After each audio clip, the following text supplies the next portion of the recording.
Ladies and gentlemen, thank you for tuning into my YouTube channel. This is Nikhil Parekh. In this video, I shall be giving you a recitation of my poem that is with title Sky of Pious Peace. This poem of mine has been published in my book that is with title Love vs. Terrorism, Volume 1. Therefore, without wasting a further instant, ardently wanted to commence with the recitation of my poem Sky of Pious Peace. The waves emanating from it were astronomically spellbinding, tranquilly pacifying even the most diabolically traumatized with the spirit of omnipotent humanity. Omnipotent humanity. The colors diffusing from it were vivaciously resplendent, gregariously embellishing even the most brutally impoverished of entities with the magic of eternally compassionate timelessness. The tunes wafting from it were enchantingly mesmerizing, blissfully placating even the most inexplicable of miseries of truculently bereaved humankind.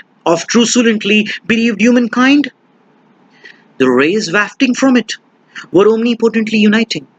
The rays wafting from it were omnipotently uniting, celestially melanging all religion and tribe into the invincible fortress of pricelessly symbiotic sharing.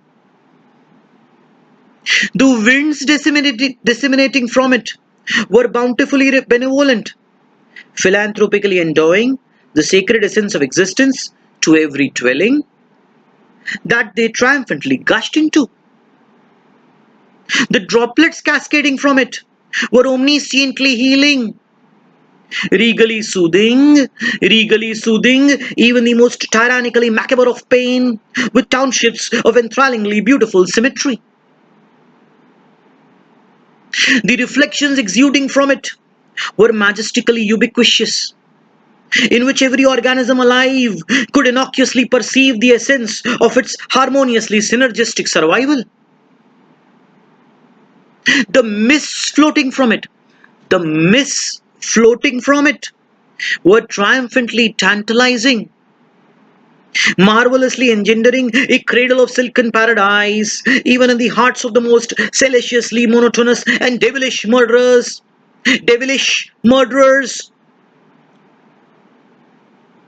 Monotonous and devilish murderers, salaciously monotonous and devilish murderers. The leaves whistling from it were aristocratically gregarious, royally bringing even the most fathomlessly distant and prejudiced quarters of the earth. Royally bringing even the most fathomlessly distant and prejudiced quarters of the earth to collectively replenish themselves with the fruits of heavenly fructifying nature. Fructifying nature. The shadows flowing from it were immaculately ingratiating, irrefutably cleansing the heinously despicable soul with the rhythm of unconquerable righteousness. The beats pulsating from it were perpetually vibrant, handsomely revolving the threads of the entire civilization with levers of magnetically sparkling and unparalleled truth, unparalleled truth.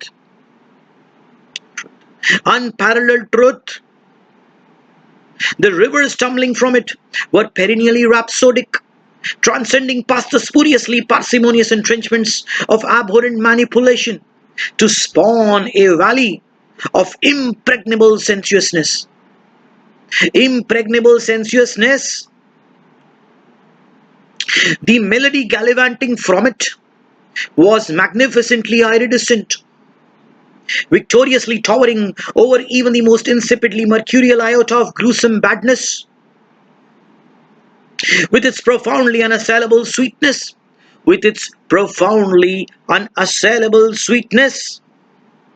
the empathy fulminating from it was stupendously unshakable, forming bonds of ubiquitously serene companionship between the disastrously penurious and powerhouses of ostentatious wealth alike.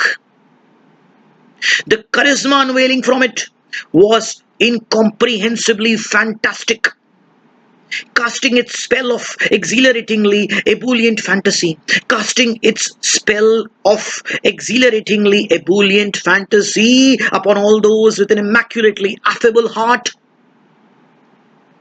The numerals pouring from it, the numerals pouring from it were spotlessly undefeatable, irrevocably portraying the flag of blazing victory at even the most minuscule turn that the earth took, radiated into, and enchantingly radiated into the breath dispersing from it. The breath dispersing from it was undeterrably unflinching, instilling boundless caverns of life and luck into the lives of even those morbidly disintegrated, and countless feet beneath their graves. And countless feet beneath their graves. The love circulating from it was immortally inimitable, omnipresently deluging the life of every deplorably devastated entity, omnipresently deluging the life of every deplorably devastated entity with universally sparkling and poignant togetherness. It needed no pretensions, caste, creed, wealth, or power to purchase. It needed no specific township to occupy, as it was ready to divinely assimilate into every heart, harmoniously willing to accept it, be the timeless jewel of every immaculate eye. Such was the everlastingly princely sky of pious peace. It needed no pretensions, caste, creed, wealth, or power to purchase it.